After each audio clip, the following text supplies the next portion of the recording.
Hello and welcome to Footy Judge Mo. Merry Christmas to everybody that is celebrating Christmas. Of course, may you and your family have a houses full of joy and happiness and a good new year and a good start of the new year. But I'm here with a great panel. We'll talk about Man United takeover, even though we couldn't find a Man United trip, but we'll talk about it. We'll see the hope that Man United fans have. We'll speak about the game yesterday, Arsenal versus Liverpool, of course. And who's going to go for the title? And Chelsea humbled again. Fuck Sterling. Fuck Broya. They got my predictions were wrong because of them. They should have won this game. But we're here to talk about it. Thank you, everybody that joined us. Hit that like button, people, and subscribe to the channel if you're new. And we welcome a debutant on this channel. Bilal is here with us, an Arsenal fan, of course. You know him. I don't know this weird background, but Bilal, welcome. How are you doing, man? Yeah, man, I'm doing good. I'm doing good. Thank you for having me on. And yeah, man, it's been a while since we've done a show. So yeah, thank you for inviting me on. Hopefully, we have a good show and talk about all things football. Yes, of course. And Winter Surfer is here with us after his. I think he needs to take the center piece like right here. How are you? Yeah, I'm good. Yeah, what a great start to Christmas. I'm all good. Yeah. It's very good. Listen, Rack is here with us. Mike Das is here with us. Liverpool supporters. The sarcasm is stronger than Andrew there. Yeah, it's amazing. Listen, people, hit that like button. Welcome to everybody that joined us from This Is Football from Osam Stream. So hit that like button, people, for us. We're here. So hit that like button. We're doing streams Christmas Eve, non-stop work, non-stop. Rack, how are you doing? I'm good, man. I'm good. Good. Watched the game yesterday. My nephew was over from Sweden, who's a big Arsenal fan, so we watched it together, and honours were even. So family harmony is retained. But yeah, I'm sure we'll chat about it a little bit later on. 100%. And Mike Das is joining us from the middle of wherever he are in the world. Yeah, I'm in Park City. I'm in Utah. If anyone knows where that is, I'm on the I'm in the mountains. I'm like 7,000 feet above sea level right now, so it's nice and cold. But Liverpool aren't cold, so that's really all that matters. Yeah, we'll talk about it. But I think there's only one place to start, which is the Chelsea loss this morning. For me, I had to wake up to watch that. I was predicting 2-1 win for Chelsea. Raheem Sterling, the bozo, just couldn't pass the ball and couldn't finish. Talk to me about how did you see the game, Winter Surfer? How was the game for you? So the first half, we had the better chances. I don't put any blame on Poch for the first half whatsoever. Put it on players. Like I say, Sterling, if he should have passed fine, but even if he didn't pass, he should have finished it, let alone passed it, because he could have chipped the goal, he could have rounded the goalie. The goalie had a big opening to the goalie's left. He could have passed it through. So he had his head down. He wasn't looking properly. Through balls, Nicholas Jackson couldn't truck a bag of cement. Broha has done nothing to earn a place in this team whatsoever. I will say this for Poch, good man management of not starting Mudryk when he's on a high after the midweek game. That was very good of him to do that. Really good man management to do that. But yeah, the first half is all on the players. I will say this. Gary O'Neill was very clever in the way he got a player to feign injury and change his tactics halfway through that first half. And he made changes during that game that Poch couldn't do. Poch didn't or couldn't even answer.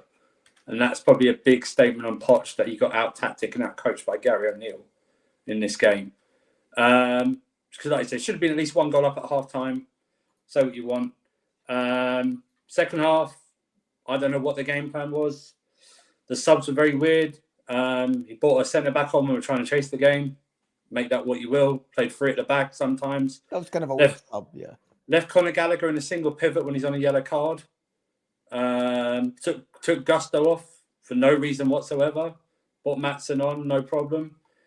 Started crossing into the box when you've taken Jackson and Broha off and you've only got Nkuku in there.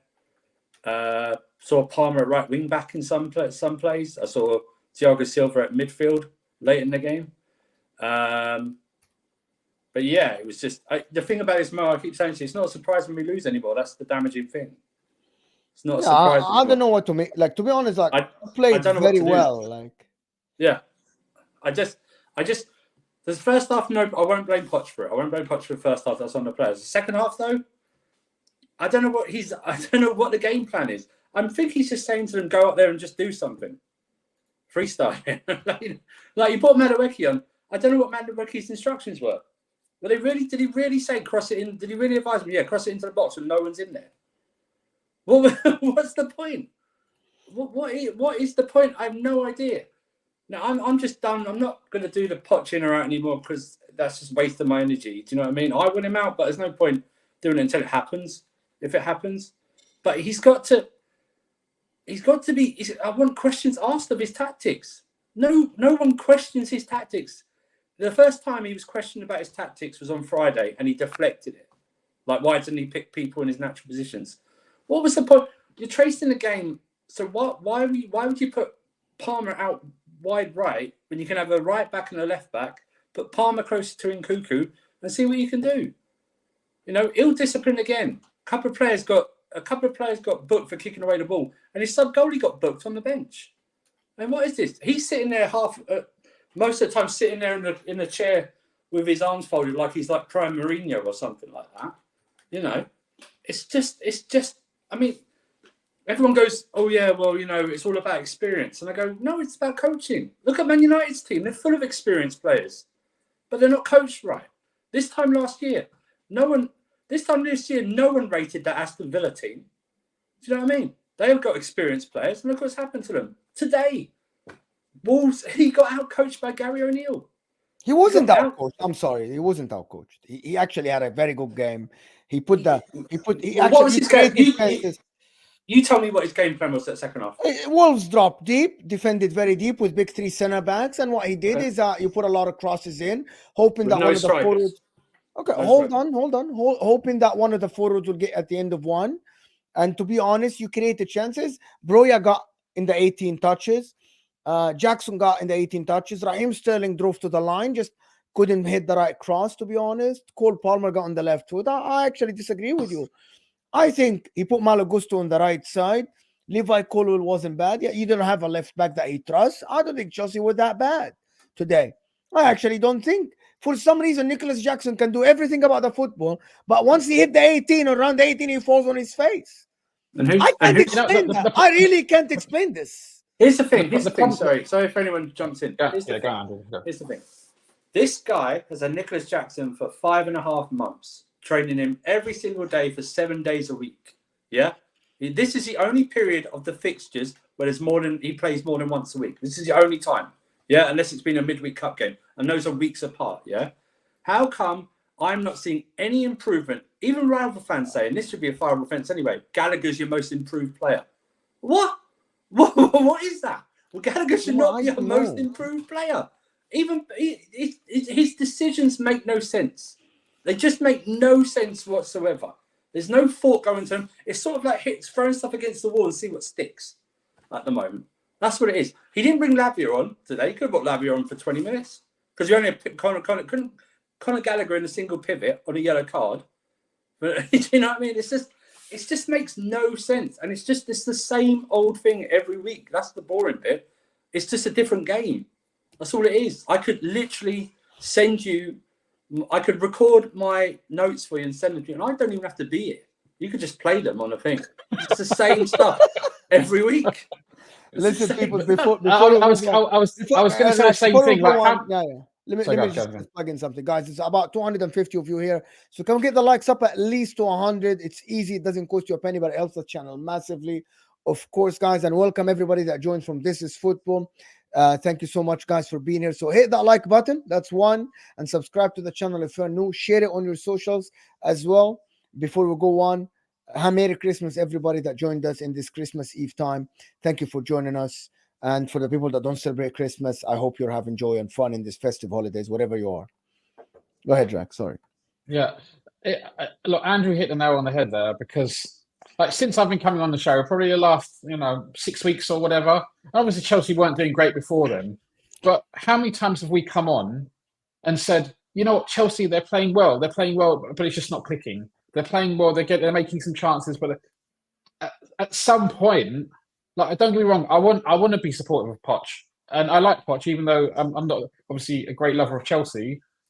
I think he's a good manager, but at the same time, at some point, you need to look at it and say it's not just a question of, okay, yeah, they're playing well and their approach play is decent. At some point, that needs to be turned into results, because otherwise, you know, that's just professional sports, unfortunately. But it's what you said, Mo. It's like, oh, we played well in their game plan. Wolves could sit deep because they knew we were going to cross it in and no one was in there. So they could do that all day. It happens all the time. I don't know how Nkunku scored that head. That was the first time someone got in the box and actually moved. That's the problem as well. Our forwards just don't have the instinct to get in there, to be the last man to do that. And your forwards aren't forward, just to be I do not. I know, and it's just I don't know what Bro I don't know what Bro has done to deserve a start to begin with. And Jackson's just Jackson. Do you know what I mean? I've just given up now. He's at worst. He's a D-Tech Kalu at the moment. Do you know what I mean? So how was Nkunku when he came on? Did he? I mean, I didn't see the game, so it's difficult to say. I obviously scored the goal, but I mean, did he do anything? He scored. Well, yeah, he did fine, but he's a natural player that's not going to really go in the box a lot that much. He's going to be the one. He was floating around a bit. He had a free roll, but that's fine if he has someone in the box that he can pass to or link up with. That was the problem. He started off with Jackson, and then he took Jackson off, and then he had Nkunku just basically up there, and that was the first time when he. Do you guys want honesty? This game is on Raheem Sterling. That's it. Fine. It's nowhere else. It's nowhere. Not on Badiashile, not on the corner kicks, not on anybody. It's just on Raheem Sterling. People said he's the one who did this and did that. You get the chance 3-on-1, 3 on the goalkeeper. It's not 3-on-1. You don't square it and you don't finish it. The game is on you. It's as simple as that. That's fine. And I would say this, but we were still going in. That was still 0-0 at half time. And you can say what you want. That their first goal, the guy didn't even have to jump. I get it, but if you win 1-0 up, you would have won this game. I know, I understand that, but to be honest, people know I have an agenda against Sterling or whatever because I don't think he's that top player or whatever. But that proves it. The guy doesn't have the nerves. The guy missed chances at Man City, big chances at Man City. Got them out of the Champions League. The one against Lyon, if I'm not mistaken. Against Lyon, if I'm not mistaken, or Monaco. No, like that. He's always missing chances. And I wouldn't blame at 23 years old. I would blame the older guy who played England international. I agree, Mo. He's not Batman. He's Robin. Sterling is Robin. He's not Batman. Yeah, not even Robin, bro. He's not Batman.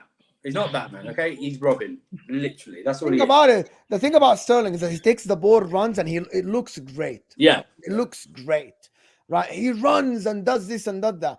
But Sterling was never clutch. No. And the problem is Chelsea bought Sterling thinking that he's clutch, thinking that he's the one who's going to lead the offensive side. But he can't. I'm not sure if anybody else wants to chime in. Bilal, Mike, Dawood. This Chelsea team is a mystery for me. I think that listen, I didn't watch the game today, but I've watched a lot of other games this season. And ultimately, no matter what, you have $1 billion spent and you're equal on points with Bournemouth, and Bournemouth have a game in hand. I don't think that there's any excuses that we can sit here. We can't beat around the bush. We can talk tactics, we can talk player performances, but at the end of the day, it's not good enough under any standard in this country. And it's especially not good enough because you spent £1 billion. And it's especially not good enough because now every single player you bought has now gone down in value. So you have lost on your investment on each one of these players, which is only going to end up screwing you furthermore into the future. So, listen, if you want to blame it all on Pochettino's done it with other teams. So it's like, I get it. Maybe he's in a rut. I think it's probably more of a combination of just, lack of quality investment in players and lack of proper man management. I think that ultimately they could have done some good with buying a few more experienced players, maybe not, making your portfolio a bunch of 21-year-olds. You're essentially buying a bunch of college seniors here in America to just turn your club around, which is insane. I mean, I can't believe that we allowed 21-year-olds to drink and you expect them to turn around and take Chelsea to the top of Europe. And so, I think that we could get all, nuance and semantic about it, but ultimately it's not good enough. You're equal with Bournemouth. That's absolutely unacceptable. And I don't get paid the money to figure it out. I'm calling it as I see it. If that makes Mike, sense. I agree with you. I wasn't expecting any title push or any top 4 thing like this because I knew who we were buying and what to expect and stuff like that. But no way 10th or equal 12th for what it is. There's no. Chelsea should be aiming for top 4 though this season, man. 1 game a week. Why should they be aiming for top 4? Don't bring in money because we spent spent. $1 billion. It should be. Listen, it has to be. It had to be a top 4. Hold on. Actually, I think at the start of the season, he's right. I'm sorry. Let me just put this out there. Yeah, why Spurs and Emery are close to the top 4 and Omega and Chelsea can't? What's the because they're coached properly. No, so Bilal is right then. The pressure had to be on for you to make top 4. No, they're coached. Listen, if we were coached properly, I could hear your thing, but we're not coached properly. At the start of the season, Andrew, at the start of the season, what do you think? Me, I said what do you 6. think at the start of the season? That 6, Yeah, okay, fair enough. I said 6 because I tell you why. The most important, and this is on the owners and the recruitment, most important parts of your spine are a goalkeeper and a striker. We didn't get them. Mm-hmm. But you signed a good striker in Jackson. Who? Nobody knew Jackson before we signed him.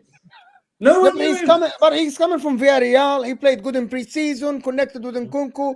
I don't know what happened to the guy.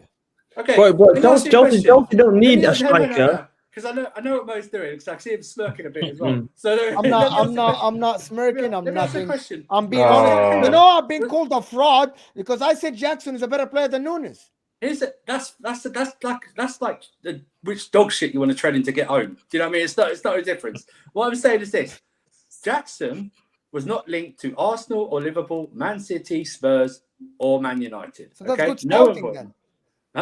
That's my problem. They scouted the wrong player. Yeah, but when was the last time? When was the last time Chelsea really signed a top striker? Like you won the Champions League with Olivier Giroud and what's his name? German striker. They signed Lukaku, man. Top striker was a top striker, no? Costa. Lukaku's not a top striker. Lukaku was the money they spent at the time. Diogo Costa. Diogo Costa was the last time they signed a proper striker. And how many years ago was that? That was like 7-8 years ago. So not necessarily. Chelsea don't necessarily need a top class striker to actually function as a team. Right. I think when it comes to Chelsea, I think it just they can sign. They could have signed Bruno Fernandes, or you're talking about Enzo Fernandes being one of the best players at the World Cup. He was voted the young best player, and now he can't even string a couple of good performances together. So I don't think it's about personnel. I don't think it's about the manager. I think it's just something to do with especially with Chelsea, Man United. I think it's just the vibes. I think it's just like the players are not. Bro, vibes is a big thing. I don't think it's the manager. It's not the manager. I actually agree with him. Listen, what kind of voodoo is this? I'm gonna tell you. You're talking a win. To be honest with you, a win brings a win, and a loss brings a loss. I think the Chelsea lot on the pitch don't believe they've got no confidence. They can't. They're low in confidence. They can't shoot. I actually think they are. It's confidence thing, which vibes is a bad word. Confidence. You know what I mean? A win brings a win. And who's supposed to install that in the players? Big up Grizz in the chat. Big up. Yeah, Grizz. but Mo, can I just say one more thing? Big up Grizz. Yeah. And also, let me do this, guy. Ozan Kabak, thank you so much for the super chat. Happy holidays, Judge Mo. Thank you, Ozan Kabak. Yo, Rack, how is the crypto? I don't know. Is there something between Rack and Ozan? I don't know. Don't answer that about your lawyer, President Rack. Yeah, don't answer that about your lawyer, President. How's the crypto? What? Don't answer that, Rack. I don't know. Ozan Kabak, thank you so much for the super chat. Go ahead. But I think the word vibes is a bad word, but actually confidence. It's called confidence. Confidence in achieving something and getting a win. When you conviction, when you shoot, conviction, when you cross. I actually believe that's a real thing. I think there's only a certain amount of players in the world that don't need all the players perform well for them to perform well. I think Chelsea, the amount of players they've got now, they play off other players' confidence. They play off other players' link-up play. I think when in the pre-season, Jackson was on fire because he was linking up with Nkunku. Them two, they look on fire in pre-season because they had that chemistry. And then obviously when he's playing with someone like Mudryk, where they've got not that kind of that, they haven't got that chemistry, they haven't got that fluidity between them. They just lose that confidence. And I think a lot of players nowadays, they're confidence-based players. You can name so many players in each team that they play. Even Man United, Rashford plays off confidence.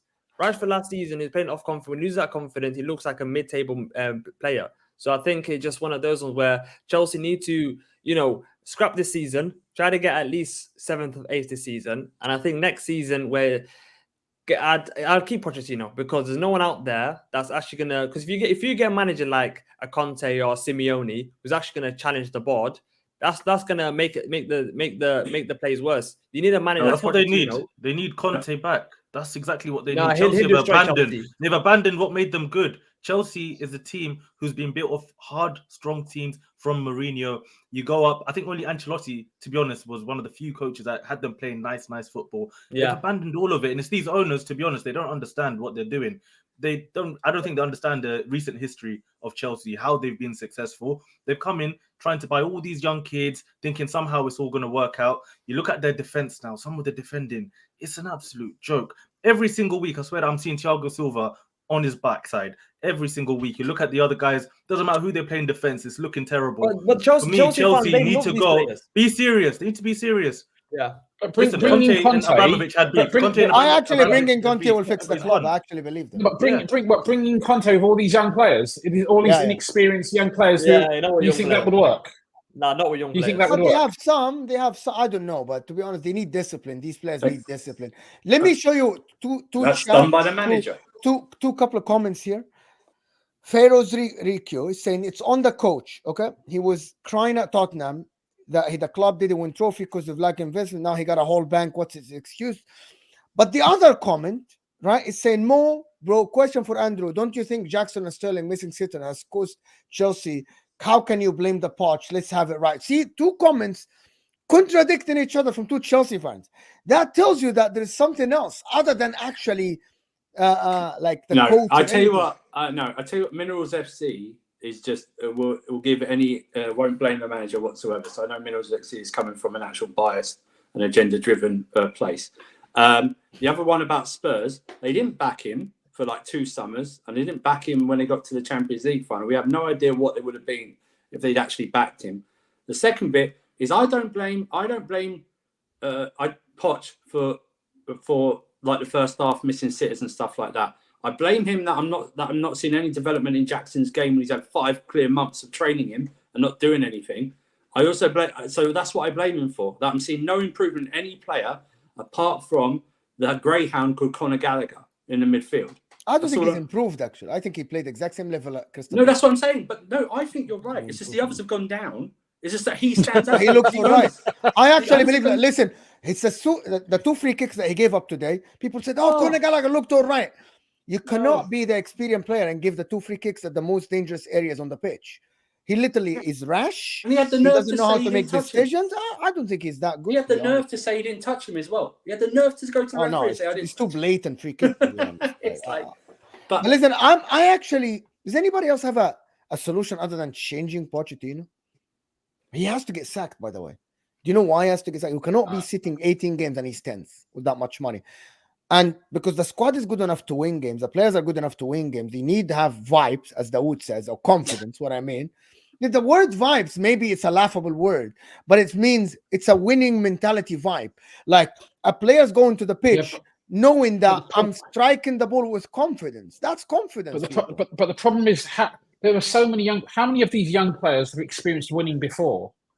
Normally, normally in a club scenario, you have inexperienced young players who cling onto the coattails of more experienced players, and then they become winners together, or the older players are winners already, and then they engender that quality in them.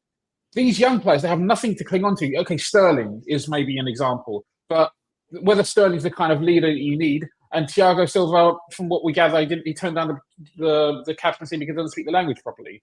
So if those are the 2 stalwarts, those are the people that you're building your team around, I don't know if that's enough. And then as soon as the chips go down, as soon as there's any adversity, the young players are looking around, and who else have they got to look to? So I kind of feel like they need some experience. Whether Poch will get the time to bring that, maybe not even somebody who's constantly in the first team, but someone who's in and around the club. I don't want to say James Milner specifically, but a lot of people comment on, like Trent, for example, comment on the fact that James Milner was an example to him because of the way that he prepared for games, the way that he was always in training. maybe it's something like that. Even not necessarily a first team issue, like just more strength and cohesion and support around the club as a whole. Because one thing that when you bring in so many new players and you get rid of so many old players, I can understand. Like in a company, as an employee of a company, you would feel like, what the fuck's going on around here? Like half these people are new. I've never played them before. They don't know what they're doing.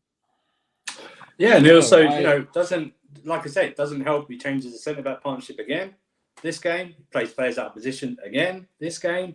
And it's just, that can also build up a resentment. We all know in a football thing that the group of players are far closer together than they are with the manager, okay? They always know that manager is far, it's not like the NBA where you can just get rid of a whole roster and trade them during the season and get a whole new roster in or something like that. It's totally different. But it's like everyone, they need more confidence. They need more discipline. That comes from the manager. It comes from the manager. And if he's not installing that, or they're not listening or paying attention, and they don't respect him, then he needs to go as well. If he hasn't got their respect or anything like that, he cannot get it. And once a whole group doesn't have it, especially if the leaders like Sterling and Thiago Silva doesn't respect him or something like that, then it's gone. What if you win the Carabao Cup and you finish 8th? Wouldn't that That's be fine. like a? I would accept that. I would accept that. I think even the board know that. I think the board know that it's not a quick fix. It's going to take you 2-3 years. Where sacking Pochettino wouldn't make sense right now, and getting a new manager.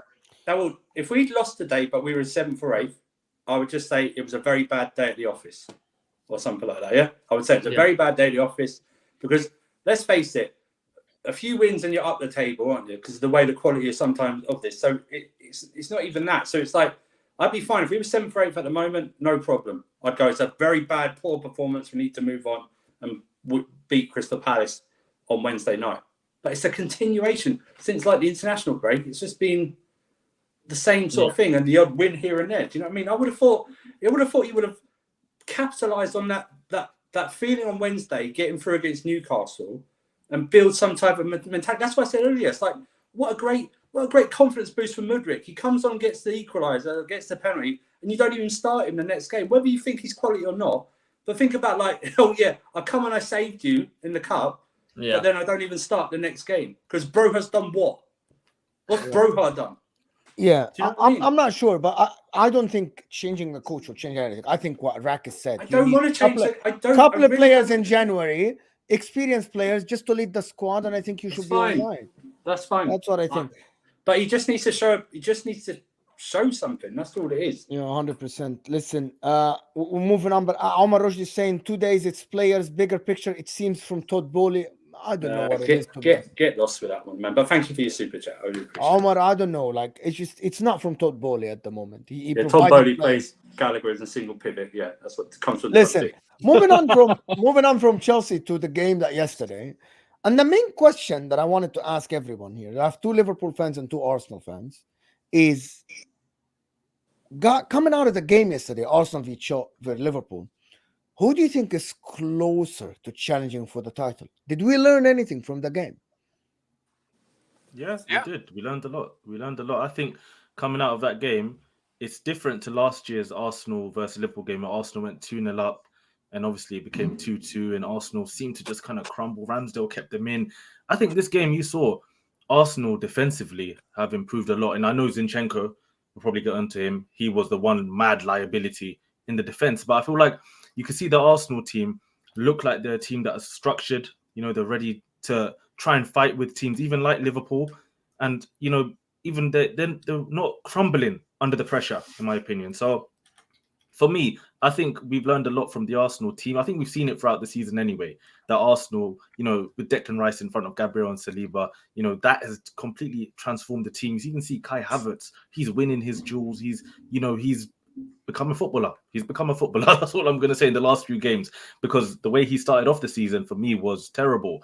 But yeah, I think from the Arsenal point of view, I think we feel happy. Not happy, but like confident that Arsenal can, go all the way this season. And that's how I feel, to be honest, coming out of that game as a fan, 1-1 against Liverpool and just watching the team play. I'd also say as an Arsenal perspective as well, that coming out of that game without losing, I think after the 90 minutes, we were very lucky not to lose that game.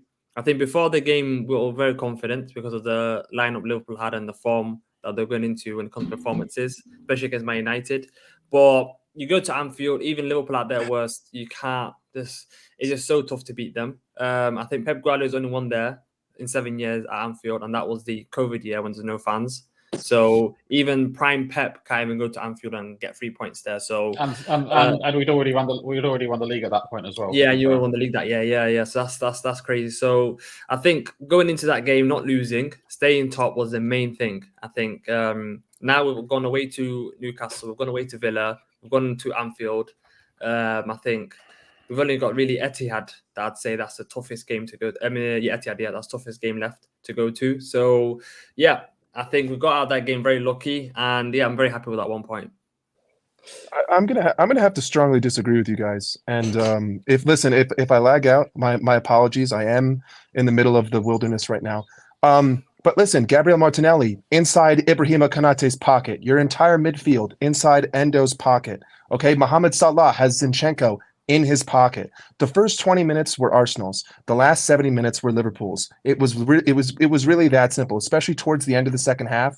I mean, the fact that Trent Alexander-Arnold didn't score that goal, and the fact that Martin Odegaard had an obvious handball. He didn't even fall to the ground. The reasoning given was that he was falling to the ground and he had to plant his hand. His hand never even touched the ground. So that reasoning is inherently flawed because it's wrong, right? We were all over you guys and we deserved to win that game. And I think that you still haven't beaten anyone over 10th away from home, and you didn't exactly put in a great performance for me. So I think Liverpool were weak going into that game, and we played unbelievably. We lost Tsimikas. We don't have Jota. We don't have Thiago. We don't have Bajcetic, and we drew against you. So it's that simple. It's that simple. I don't think you haven't beaten anyone away from home, the top 9, but I don't think Liverpool have beaten anyone home or away against the top 6 or the traditional top 6 home or away this season. Anyway, you're right. I think if you have Liverpool fans, would you take beating the top 6 or being second right now 1 point off? They would have obviously taken that being second 1 point off. I think being first after going to the new year, I don't really take into consideration not beating anyone else away from home against the top 9. I think being at home, being top now, shows that we haven't hit our form yet. I think we're still not our best, and we're still winning games. We're still keeping clean sheets, and I think, when we start actually, performing well, I think it's going to be scary for a lot of teams. You see, coming from a neutral, I thought after the Trent chance, both teams reminded me of a boxing match where they were jabbing each other, but not looking to land a knockout blow, and just trying to win it round by round. And I don't know why that was. I think maybe because this game was only in December, maybe. And we still got a hell of a lot of the league to play. If this game was like in April or something like that, I think both your teams try and go for that. Like I said, I don't think any goalkeeper come out having their best match, like they were saving save after save or anything like that. Mm-hmm. Trent had the best chance of the second half. He should have finished that. Whether some people say bobbled up just before, okay, maybe I'll give him that. But you're absolutely right, Mike. That was a blatant penalty. I don't care about if he's slipping or not. That is a blatant penalty that should have happened in there. And it doesn't matter. They would if he tackled someone and slipped, but he hadn't got the ball, they would have given that as a penalty, wouldn't they? Doesn't matter if he slipped or not. So the fact that he's actually slipped, I don't get the rule. They should have fixed the pitch before complaining, man. These Liverpool yesterday, that pitch as well was so criminal. So criminal. I'm not bringing it up. Hold on. I even saw, because I was reading an article when Liverpool played Real Madrid, and I saw Liverpool fans were actually even complaining about their own pitch because of what they did to the pitch against Real Madrid. So I don't know if it's a tactic by Liverpool. I hoped it wasn't, but after even seeing that article earlier that I read, Liverpool fans were complaining about the pitch against Real Madrid. Okay, so the fans were complaining. Was there anything specific done to the pitch? No, I'm just saying in general, but I'm talking about yesterday. Yesterday was a joke. Are you happy with that pitch yesterday? You brought up Real Madrid, so I don't know. That's why I'm asking. Yeah, what specifically was done to the pitch yesterday that you have a complaint about? Do you not see everyone just like slipping and sliding? You pass the ball, Raya's hitting long balls, and instead of the ball just rolling, it will stop. It happened to the Liverpool players as well. I'm saying it from the Arsenal point of view and Liverpool point of view. It didn't look like a pitch that was even safe for the players. What does It that have doesn't to do with look the like- penalty? I I'm think- sorry. Uh, I'm sorry. uh, I'm no, sorry. Rach, and what that's does that why, have to do and with that's the why, penalty? and that's why. Listen, I think it was a penalty. I think the referees All should have right. given it as a penalty. All right. But I'm telling you now, these referees with their VAR, they're looking at Odegaard slipping, and they're like, "Oh, that's enough. We're not." Gonna give Why did Odegaard slip? Listen, everyone was slipping. I'm gonna blame the No, pitch. no, no, Okay. no. But 1 minute. The reason why I know where Odegaard Rack is slipped, going, and he's right. the reason why Odegaard slipped, right, is because Mohamed Salah's first touch diverted the trajectory of the ball to the other direction. Odegaard was moving in one direction. Salah took the ball in another direction, and therefore he slipped. So it was Salah's manipulation of the ball caused him to lose balance. That is not a pitch issue. That is an Odegaard issue. I'm not going to complain about the penalty. I think we all agree it's a penalty. I don't believe in conspiracy theories. Referees don't make the best decisions they can. If they're incompetent, it is what it is. I'm not going to complain about that, but it was a penalty. I thought in general it was reasonably even. I think we were the better team in general, but I don't think there was a massive margin. Neither of us tested the goalkeeper enough. And if we tested the goalkeeper more, maybe I would say that it was more of a clear margin of not difference, but I would have given us more points, if you want to call it that. Arsenal were pretty decent in the start. I mean, we should not be letting in that set piece goal in the first minute. Like that was shitty. That was diabolical. But after that, we came back. We were pretty good on the ball, but Arsenal had their moments as well. They played through us on occasion, but generally speaking, we've been a lot tighter than we have been in the past. And I think both teams respected each other's abilities, which made it a little bit more of a cagey match. Trent should score that goal, right? Everyone knows, and the ball does bobble up. Unlucky, Rack, it's unlucky. I know the ball does come up a little bit, but I would have still expected him to, rather than shoot it with his laces, I would have say take it with your instep. You have a little bit more precision on it. It can still go over. It can still hit the bar, but I think that's a better option than just trying to hit it with power, because a fraction of a millimeter here or there where you touch the ball there, it can go off target. So, but I don't think it was like a clear margin of victory, but I think we were the better team. And yeah, so slightly disappointed with the point from Liverpool fans. Okay, so hear me out about this. Mm-hmm. Liverpool fans are coming out and they are accepting the fact that it was okay. We were even. Well, Liverpool at home against Arsenal, you should have dominated more. You should have created more chances. You should have. Yeah, I agree. Yeah, 100%. Unless we are holding Liverpool to a lower standards. No, but that's what we should. That's what should have happened. But then, based on the reality of what did happen, we are disappointed because we should be. We should definitely be beating because I didn't hear any Liverpool fans say I'm disappointed yet. You're the first one, Rack, to say I'm disappointed. All Liverpool fans are coming out and saying, "Yeah, fair result. It's all right that we got a draw." But I think context. No, absolutely not. Absolutely not. No. Context of the game. Fans are happy because how many teams go to Anfield that get a draw? Yeah, go ahead. No, context of the game taken into account. I'd say Liverpool could have won it, but a draw is not a travesty. Are we disappointed? Absolutely. Any game at Anfield we don't win, we're disappointed. Whether we're playing Bournemouth, Arsenal, Manchester United, Man City, whoever, we want to win every home game. We should be winning every home game, but that we probably, if we did, it wasn't like a clear margin. How many times did we test? Raya was highly tested. Not much. That's why I said we had a good game because I can't remember who said it, but someone said I think Liverpool really dominated the game, right? And from an Arsenal point of view, I think they did. Maybe it felt that way, but when you actually look back at it, apart from Joe Gomez, he had a chance. He maybe could have hit the target. That Trent chance definitely should be scoring that goal after that mistake by Zinchenko again. I don't know what he's doing to Odegaard there, but again, I feel like Arsenal did a good job of limiting, Liverpool to a lot of chances. And Jurgen Klopp, in my opinion, made a massive mistake when he put Salah through the middle. And that all of a sudden, just like Arsenal stopped being scared of that side where Salah was absolutely had Zinchenko on toast. And then all of a sudden you put him against William Saliba. All of a sudden Saliba is just manhandling him. And for me, I thought that was a big mistake by Jurgen Klopp. And I think that's what ultimately cost them the last 20 minutes or so. Because if he had kept Salah on that side, even if he had put Nunes, someone with pace on that side to really threaten, that left-hand side, I feel like Liverpool maybe could have even created more chances. But yeah, that's just my opinion. The only thing that I'll agree with you is the substitution of Jones off, mistake. The substitution of Gakpo off, mistake.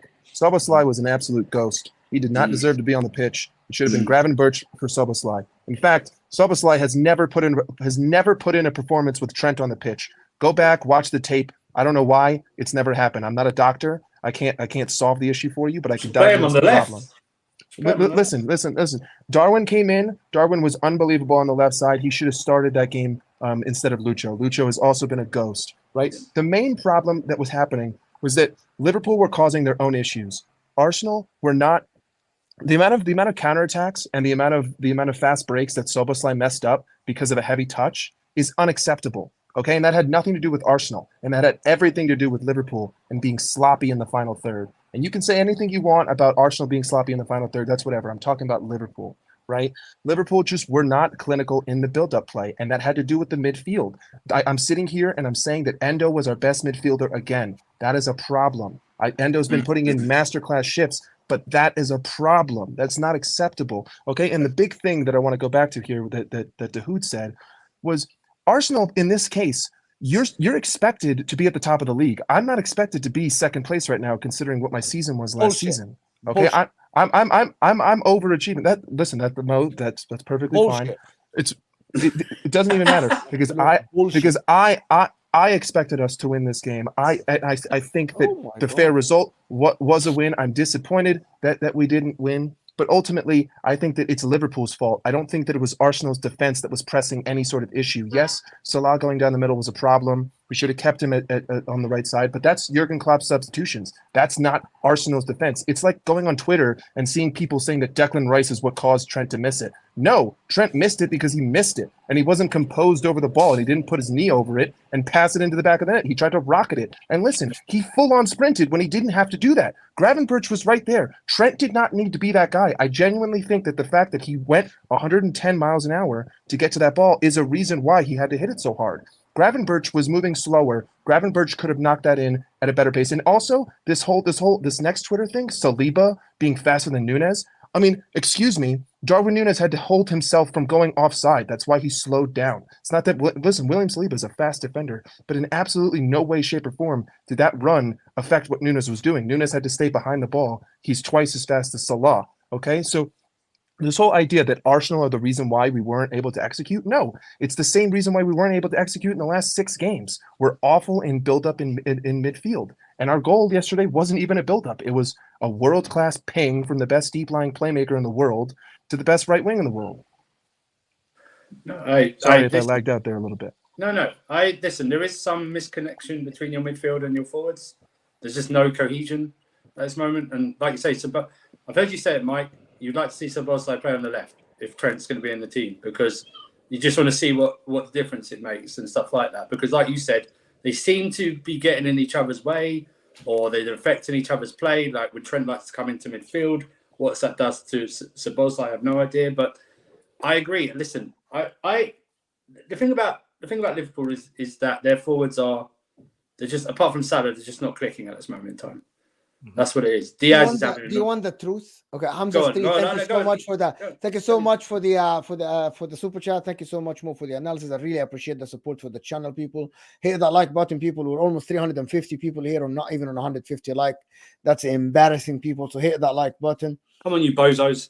I'm gonna say something. I don't know if Rack is not gonna accept that. Mohamed Salah wasn't good yesterday. Mohamed Salah had a clutch moment yesterday, at a great moment. And we're going to hold him to that level. And a lot of people, by the way, I tried with Hussam yesterday. He didn't like it. I said, Mohamed Salah is clutch. But in my opinion, yesterday, he wasn't good in the game. Tried to dribble, didn't work. His passing was off. He lost the ball 25 times. Only connected 14 passes. I thought Mohamed Salah, yes, I would take him as a person, but only if the others are doing their job. Does that make sense? Like, if you have someone like Haaland, is a clutch person that puts the ball in the back of the net, like Mohamed Salah yesterday, the others have to do their job. But the problem is the others aren't doing their job. So Mohamed Salah has to be clutch and also have to play make and has to do everything. But he is. Yesterday, Mohamed Salah, people say he had Zinchenko on toast. I don't think so. Gabriel, literally, every time Mohamed Salah tried to get the ball, Gabriel just cut it in front of him. Saliba cut it in front of him a couple of times. Mohamed Salah had a clutch moment because of a world-class pass, and isolating him with Zinchenko was the plan, but Arsenal didn't give you a chance. But Mohamed Salah yesterday wasn't great in the in the whole game, in the play of the game, passing, connecting. He wasn't great, but the others weren't great as well. Is it on him, or is it on Jurgen Klopp, or is it on the other players? No, I think that. Salah in build-up play has never been like an elite contributor. There are times when he's brilliant, absolutely brilliant. Most of the time he's good, right? Yesterday he wasn't that good. There were times also when he had the ball, he had time, and he had space, and he still made wrong decisions, gave the ball away, had a loose touch and stuff like that. But he comes up clutch so many times, and his other games when he is good, he's at the very least he consistently puts in good performances. So even though he wasn't necessarily great in his link up and stuff yesterday, I'm not gonna Salah never really. I don't know. Elite. Don't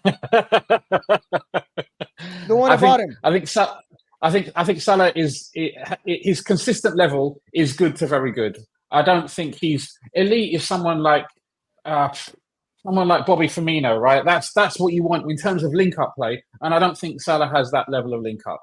But he's normally very good. Yesterday he wasn't that good. He made some wrong choices. He gave the ball away a little cheaply. But in those instances, when you need him to do something else, like come up with a clutch goal, he does it. No one. Salah gets into every Premier League 11, 100%. That anyone's going to pick, right? So it's not a slight on Salah because you need the other people. And this is the other thing, because football is not played in isolation. If Salah has better options, maybe he makes better choices as well. And the guys around him aren't really giving him much to play with. When he's the furthest forward player on that right hand side, and he's got Magalhaes and Zinchenko in front of him. Like, okay, you can try and take on both of them, but that's going to be difficult. It's the Premier League; it's not easy. It's very isolated sometimes. And if you haven't got support around you, then you need to. It's not easy. It's absolutely not easy. And I feel like our forward line is not clicking right now. You're absolutely right. That's the problem. There's two problems with the way Trent inverts, because he now goes in the middle more. There's no support there for Salah sometimes. Do you know what I mean? There's just nothing there, and the attack stops where it gets taken away from him. Second of all, Diaz is in no form at all whatsoever, and he's trying to play him through it, and I don't see why. And Nunes is just, the problem with Nunes, you don't know what he's going to do.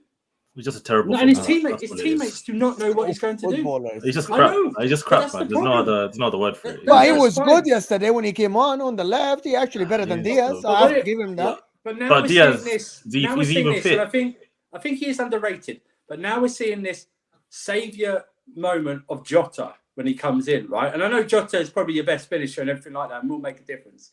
But the thing is now, everyone's banking on Jota coming in to kickstart and take you to the title or something like that. Whereas I don't know how he's going to click with an out of form Diaz and Gakpo. Klopp doesn't know where to play Gakpo really. He tries him in every single position. He doesn't really stick him in one position. He started off in midfield this season, if you remember. So there's nothing there. And Salah sometimes he can't do everything by himself. He simply cannot do it. He's not superhuman. Was that credit to the defense of Arsenal, or that's just because Salah was partially. You can't. I mean, it takes two to tango, and if Arsenal set up correctly and they limit the amount of space and time that Salah has on the ball, for example, or any other player, then you've got to give him credit for that, because you can't. Tactics is not just when you have the ball. Tactics is also when you don't have the ball. The shape you take up, the positions that you press from, and all that kind of stuff. I don't know about you though, because both central defender partnerships play great, but it's not they weren't really that tested. If you think about it, right? I thought Saliba and Gabriel were tested actually. Really? I didn't think they were. I thought they were just. I don't know. Okay, so here's the thing, Andrew, about it. Okay, Saliba and Gabriel yesterday, they were very good, and they made it look they haven't been tested. Right. But of course, Gakpo and Diaz didn't offer a lot. Yeah. But I thought Saliba and Gabriel's anticipation of the ball. They were very good, as much as Van Dijk, but Arsenal didn't go for it as much as Liverpool. I thought their reading of the game was very, very good. Saliba, many times, the ball would be played, and Saliba would be in the right place at the right time before the ball is even dropping. Gabriel was the same. I thought that's why we felt that they weren't tested. It's because the reading of the game is very well, and also they had so much support from Declan Rice, in my opinion. Yeah. So much That's support what, from Declan that's Rice. what I'm saying. They were. That's what, in terms of when I say tested, it's not as if they were in the fight of their lives and they were blocking shots, like spreading themselves. Both sets of defenders, and praise to Konate as well. Konate did the same, by the way. Konate made it look so easy to defend against Martinelli. Yeah. He blocked him out. He just totally he blocked him out. But both sets were brilliant. That's what I'm talking about. What I'm talking about is like they weren't like launching last ditch tackles or something like that. They were just like I think for them, they probably both sets probably thought they were going to. I probably had tougher games. If I'm really honest with you, this season they probably had tougher games this season. So I want to ask the question is let me ask you a question here. Depending on the defense, was it because the offense didn't offer a lot, or because the defense were too good for this offense? You're talking about the Arsenal. Both defenses, by the way, looked good because I thought. I'm not sure why, in my opinion, because I think both offenses were at an off day. In my opinion, they didn't offer a lot. It was easy to defend against them. All the passes were expected and predicted, and the defense just read the game. Yeah, I think early on even Ben White's side, early on, it looked like, and there's some people, I don't want to make excuses for him, but there's some people saying he's carrying a knock, etc. And we know Timber Tomiyasu's out, so he's not getting any rest, whatever. But it looked like early on that he was a little bit vulnerable, but later on he came into the game. He stabilized. But on the Zinchenko side, as we spoke about, Salah on that side, every ball that's getting switched to him looked like a problem. And yeah, Mo, you're saying Zinchenko didn't really get burnt in the end, but me watching as a fan, obviously during the game, every time it goes to Salah, I'm scared. And it's one of those ones as well. I feel like from a Liverpool point of view, in terms of the attack, I was only really fearful when I saw Trent picking up good positions and Salah when he was on the ball. To be honest, the rest of them, in terms of the Liverpool attack, I wasn't really fearful. But on the Arsenal side as well, right? Arsenal's attack, and it's because of our maybe structure, we're trying to be defensively solid. Our front three don't work together, right? Everyone plays in their own zones. Martinelli is isolated most of the game. Saka is always, triple teamed. And to be honest, he sometimes does. He's meant to get support from the likes of Odegaard and Ben White, etc. But sometimes they're not even helping him enough because of Odegaard now. He's having to play deeper. He's trying to help out Declan Rice. And Saka just ends up being, three people around me. Martinelli, yes, he's beaten 1, 2, 3 players. But at the end of it, he's running all the way down. Trent's there. And then all of a sudden, a monster like Konate just comes and takes the ball off him. So again, I feel like our attack is disjointed. They're not playing together. And it is because of our system. Whether we can change our system to make our front three play closer to each other. Listen, I wouldn't say it's because it's Kai Havertz. Because there have been some games yesterday. Kai Havertz was not the right player at Anfield yesterday. We needed someone alongside Declan Rice to actually control that midfield because we look very exposed in that midfield. And Rice had to do 2 jobs. And what Havertz did, the worst thing that he did was that he'd get the ball, he'd give it to, Rice or Martinelli, and he'll just go away and he'll just get in the box. He'll just drift into the box and he'll say, the link-up play and the build-up play I'm not part of it. I'm just there just to be in the box. And then we lost that extra midfielder. If we had a Partey, if we had, that's something that we need to buy in January. We need to buy someone like a Douglas Luiz or a Paulinho, where in these big games away to, Etihad or Anfield or in the Champions League, we need 2 guys that can get around the pitch in central midfield. And Odegaard, he had to do a lot of the job when it comes to link-up play because he was our only creative midfielder in midfield as well. So, yeah, Havertz was not the right player for today's game, I think. Yeah, that Jack, someone said in the comments, sorry to interrupt, bro, but quickly on that point in terms of Arsenal signing a midfielder, I don't think a Paulinho type is the best option. I feel like we need like a Onana, like a box-to-box, someone who's got the energy to actually help out the team. And even for goal scoring. That's why it's not about the goal scoring. I think it's about the legs. Even when, to be honest, obviously he's not a powerful midfielder, but even when Fabio Vieira got a few games for Arsenal and he was playing left centre mid, you could see Martinelli was starting to have more freedom. He was starting to enjoy the game a little bit more because he's not being so isolated. I'm not getting it. So Arsenal fans, when we criticize Kai Havertz, you guys don't like it, but when you guys criticize it, it's all right. I don't know what Arsenal fans have been talking to you, man. I don't know, man. Called out 100 after one video. I've been called out 100 times in the comments. No. Because I said Havertz is hurting Arsenal. No. When we win games, you criticize him. That's the thing. But It's the because first maybe word I you see say, football Kai different Havertz. than the normal fans. No, but it doesn't Maybe come from a good because I place. know you When can be mention better Kai in the Havertz- midfield. But when you mention Kai Havertz, it doesn't come from a good place. You're like It's coming from a good place, because I swear to God, and me and you, Dawood, especially you, me and you in the beginning of the season, when I told you it's nothing against Kai Havertz, because I believe that Granit Xhaka was doing a fantastic job for you, and that's why I wanted Arsenal to sign Gundogan. I said Gundogan was the best fit. Someone like Gundogan. You remember, me and you had lots of streams, and you said no, he's going to be able to play. He had to adapt. Odegaard had to adapt. Everyone had to adapt to Kai Havertz. Martinelli isn't playing well because there is no support. And it's nothing against Kai Havertz personally. I don't think he's a good enough player. I don't think he links up the play. I don't think his energy matches this Arsenal team. Yes, he might score a goal or two. He might move in to be a second striker against smaller teams. But against a big team that knows how to press, you need a better footballer. You need someone who's more physical. People say he's physical. He isn't as physical as it needs to be. Xhaka was physical. Right, Xhaka would put in a block, would run him, be supporting Martinelli. He would let Odegaard float on the right side because he would take the left side. I saw Odegaard on the left side. Yeah, Kai Havertz got the free kick that got you the thing, which is, I said, it's a good thing. But in my opinion, he's hurting the rest of the team. You need the left eight, bro. I think, to be honest, like last 5 matches, probably, I feel like Havertz is growing into this role. I feel like he is really improving. think so? I've liked what I've seen from him, to be honest. Last few games, I've liked what I've seen from him. I'm telling you, he's not giving me a headache anymore. First few weeks, bro, I was getting headaches. I was taking paracetamol every day because of Kai. Just even thinking about Kai Havertz, he was killing me. But honestly, last few weeks, I'm happy. I'm not mad at Havertz. I don't think he's an issue. I just think in the future, it will be nice to have another option. Maybe if Partey was fit, for example, obviously he'll probably start with Declan Rice, right? But I don't think Havertz was the main issue. I think he isn't the main issue. You don't understand. He isn't the main issue. Like on the eyes, he doesn't look like he's the main issue. But overall in the game, you'll need another midfielder to contribute more. That's my point. It's not like he can be the second striker. Okay, so do you want me the truth? Kai Havertz can play very well if you replace Odegaard with someone else. Having Odegaard and Kai Havertz on the pitch, right? I don't think it's working in your midfield. I don't know. Like, yes, you made Brighton look average. Brighton dropped deep. I thought yesterday, if you had a left 8, you would have had a better transition. He is playing as a second striker.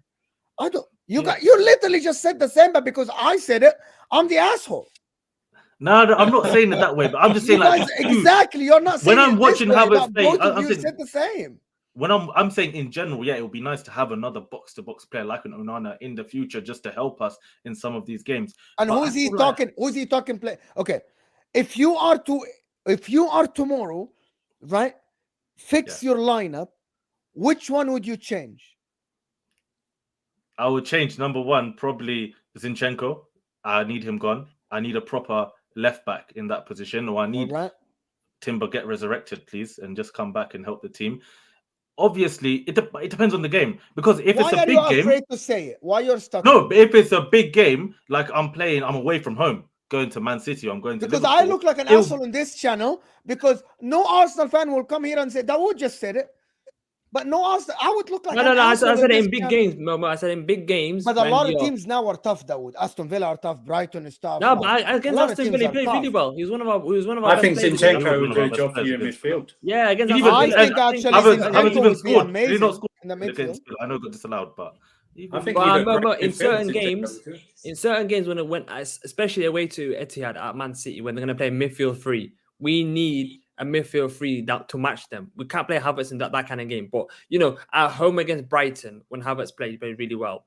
When he scored the second goal. Like, these kind of games are as crucial as, playing against Liverpool, playing against Man City, where big teams, they rotate. They play more attacking players in weaker games, and they play more defensive players. When Man City were going for the treble last season, they weren't playing Phil Foden, Bernardo Silva, and Rodri in the midfield 3.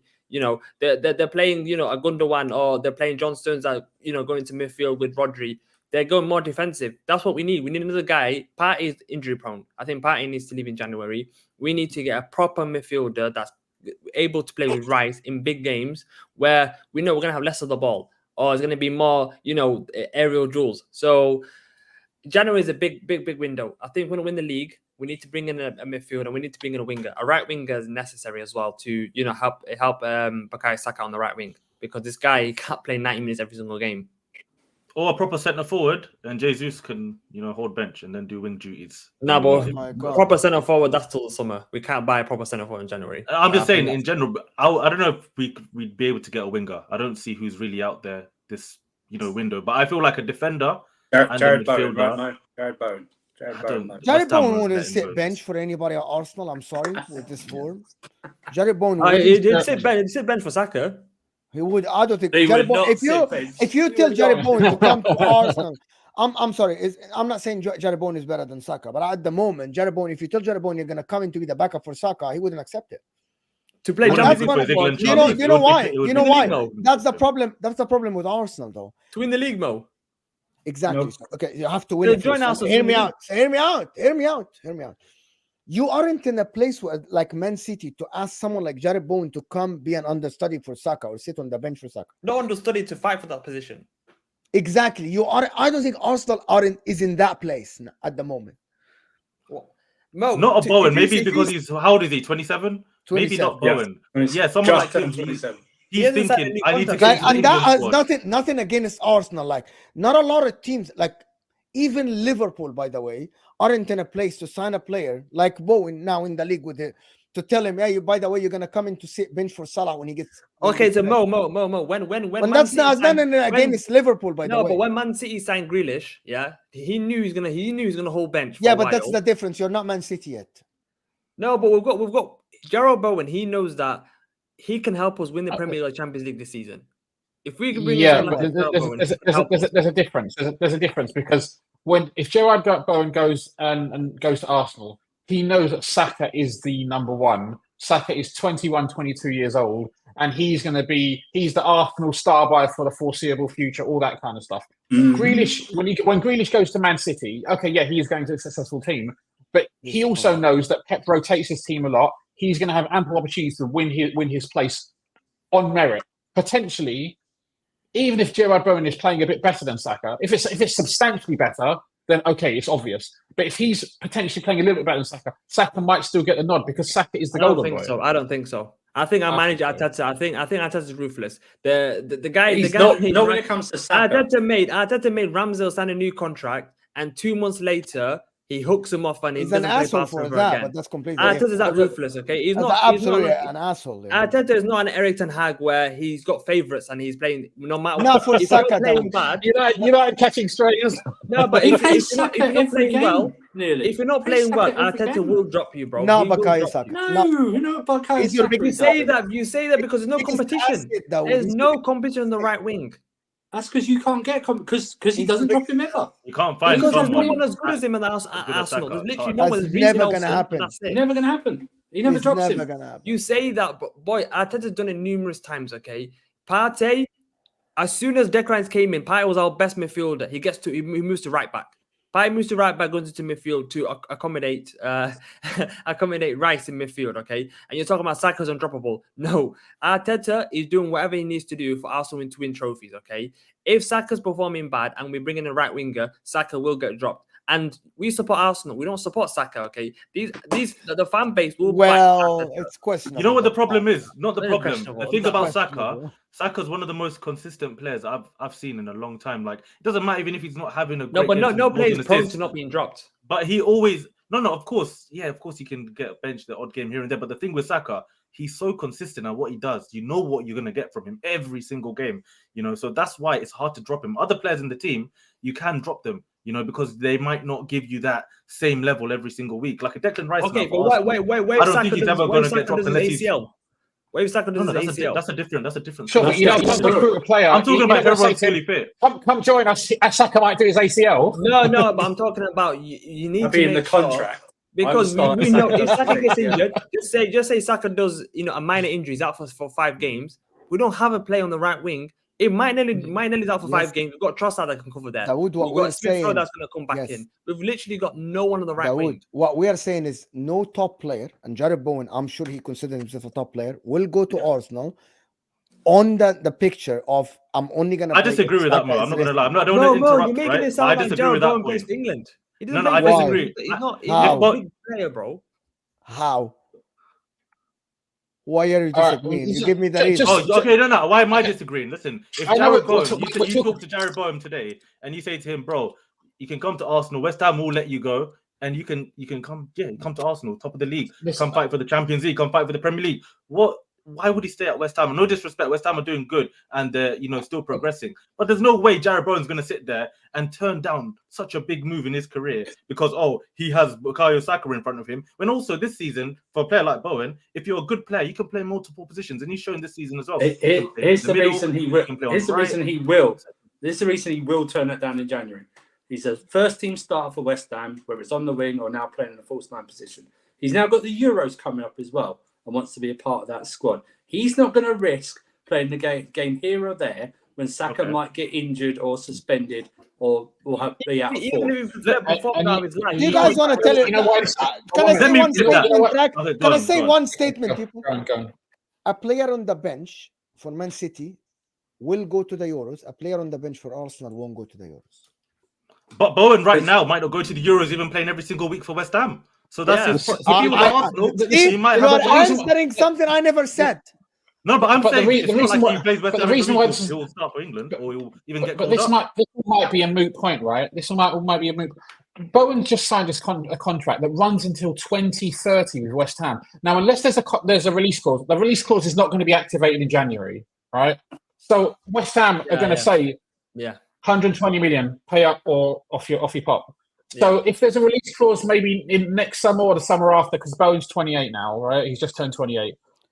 I think he's just turned 27. There's no way Arsenal will go. By the way, Guys, there's no way do you Arsenal want will to sign do- Bowen or go Guys, for him. but let me. I want to do a super chat, but to be honest, Mikey here is saying exactly this. If you guys win the league, you will be in that place. You will go and sign Yes. top players. Yes. Yeah. Mo, This Mo, is right it. now, This is Mo, it. quick And question. that's nothing Mo. against Arsenal. It's No, nothing it's against not- Arsenal. Mo, right now, if Arsenal sign a Wallahi, striker, it's nothing. You think no. that.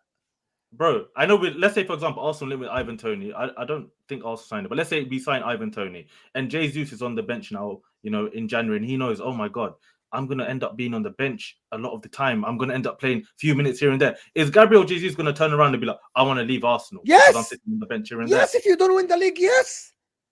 Yes. No, Straight away? no. You think he's not gonna try and fight for his Yes. place? You think Yo, he's not Mo, going to Mo. try and battle it out? You think he's not going to have that you're not determination? understanding. He's The going to just give difference up. is Yeah, Gabriel wallahi, Jesus is man. already in the club. See, Gabriel Jesus No, is I already in the realize club. we can't have squad depth with I you. am We not can't have no against- squad depth with you. Huh?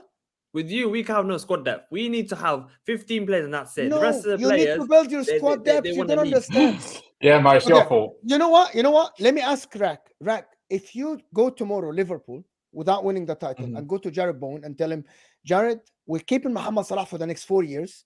We want to sign you, and you have to battle it with Mohamed Salah for that place. Do you think Jared Bowen is going to accept that?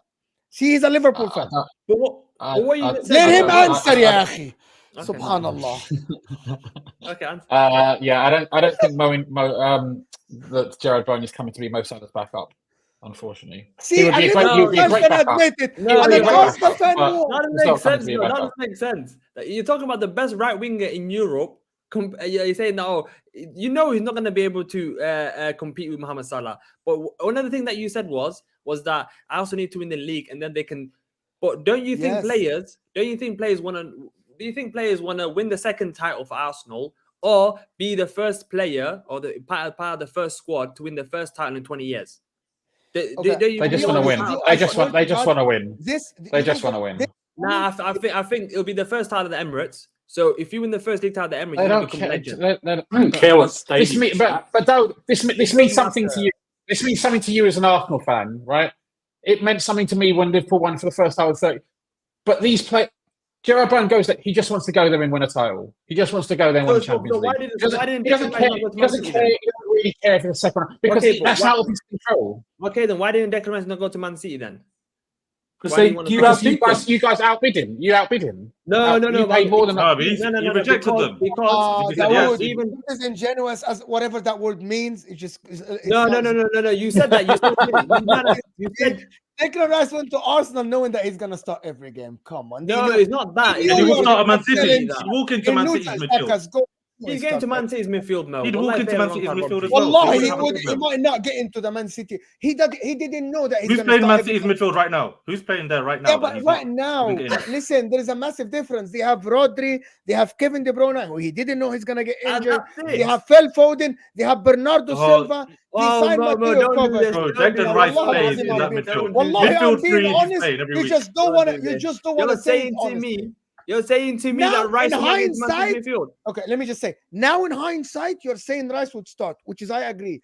When He Rice, still would have. okay, so hold on. When Rice was about to sign for Man City, okay, there was Kevin De Bruyne, Rodri, right? John Stones in Everton, Phil Foden in the middle, Bernardo Silva, and they just signed Mateo Kovacic based on Pep's asking for Mateo Kovacic. Is he guaranteed a start? Yes, He's guaranteed. Bro, the amount of money. In hindsight, yes. would have spent Now how much you on him? are. 100 Now he million, is. Pep don't rate him. Even when they get Pep everyone would've- back, Mo, they're still going to want to sign a top midfield in January. Because it didn't work. Because Kovacic is injured. Because Kevin De Is that a Bruyne got surprise or not? injured. Is that a La surprise? ilaha Kovacic getting illallah, injured? wallah. I am being... This guy's been injury prone for 6 years. You're making it sound as a surprise this guy's been injured now. Bernardo as well. Another guy who plays on the wing. Rice. Foden gets hooked off every game. Yani, who's you the guys competition? knew. Foden You does not even play midfield. He plays on the right okay, wing. you guys, like, I am telling you now he would start. But you want to tell me when Declan Rice was He about to would've, sign... He would have. Okay, so hold on. That would answer this. When you... Okay, so I want you to be in Declan Rice's shoes. When he was about to sign for Manchester City, there was Rodri, Kevin De Bruyne, Bernardo Silva, Phil Foden, Julian Alvarez, right? And they just signed Kovacic. You want to tell me that Declan Rice guaranteed to start in that team? I'll tell you Only what. named Back Rodri and then- De Bruyne, in my opinion, who would play next to him. So, like, That's yeah, it. Rice would start. Phil Foden does Bernardo's, not play these are guys midfield. that will never get into a midfield when Declan Rice is about. Mo. Where's Phil Foden been playing this season, Mo? No, Where's he been playing this season? I'm saying now he would start, right? But back when he was about to sign, none of us can sit here say that Rice is a guaranteed starter for Man City. Are you guys? If you guys are saying that's your I opinion, think you're the only one. I think you're the only one that okay, thinks I'm the only one then, and I'm Yeah. still stuck by my opinion. I want to do the Okay. super chat from Ozan Quebec because your rack and Judge Mo Salah is also having a track back deeper out of position this season compared to previous 3-4 seasons. Check the heat maps. I'm not sure about that. He's not. Well, I mean, it would kind of make sense to some extent if Soboslai wasn't, protecting him in the same way, or I don't know. I haven't checked the heat map, so it may well be true. I haven't checked. Yeah, but he is tracking back. But I don't think Salah is tracking back as much as before. I don't think so. Listen, by the way, Rack has to go and listen. Stay on this stream. It will take you to Staffy's stream. I hope he's gonna start. Listen, we learned nothing about this game, to be honest. After all that, We learned I'm talking nothing. about it for the last 45 minutes. But it's a good Christmas Eve discussion and Where'd you argument, get a to be Jared honest. Bowen discussion? I Christmas Eve? enjoyed it. Nowhere. I enjoyed the stream, to be honest. Listen, tomorrow, people, there's another stream, so we still have 300 and something people here. So hit that like button, get us to 200 likes. It's Christmas Eve. I'm sick, and I'm still doing 2 streams back to back with Osam. My stream is an hour more. Don't worry about it. Tell people to smash a like. Just smash a like. My camera just died now. Yeah, Perfect I know. timing. But Get let me a see. new one for Christmas. Before we go, let me see who's live as well, so we can just redirect to them. I'm not sure who. And maybe that person can redirect to Staffy, unless Staffy wants to redirect now. So who's live at the moment? Yes, Mr. Flawless is live. And we can redirect to him. So people, Drak, thank you so much. Merry Christmas. I don't know if you celebrate Christmas. Dawood, I know you don't. Bilal, I know you don't. Winter Surfer, I know you do. I'm assuming you do. Yeah. And Merry Christmas to everybody in the chat. And thank you so much for joining. Dawood, just his camera died. Thank you, everybody. Appreciate you guys being here. Merry Christmas to everybody. Thank you for everybody supporting the channel. Abul Hana is sending a super chat. Is saying, I have been supporting Arsenal since 2000. Our fans are the most deluded. There's no need to read that, man. And There's with no need that, to read that. good night. Super chat. Wallahi, the super chat is absolutely phenomenal. There's no need for that. Big up, Abo. That guy's not You're saying announcing that the to final. Big up Happy. Apulhana. Thank you everybody supporting the channel on the road to 8K. Thank you guys, and we'll see you guys soon. We'll see you guys tomorrow, and we're out of here, people. Happy holidays.